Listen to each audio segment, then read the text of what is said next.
Today's installation of 1927mm laser. First, install the bracket. Insert the bracket into the bracket base.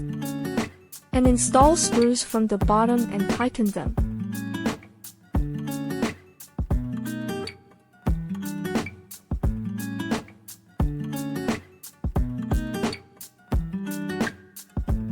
Next, install the wire rod.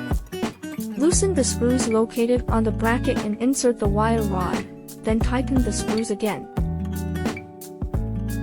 Next, insert the handle wire into the wire rod.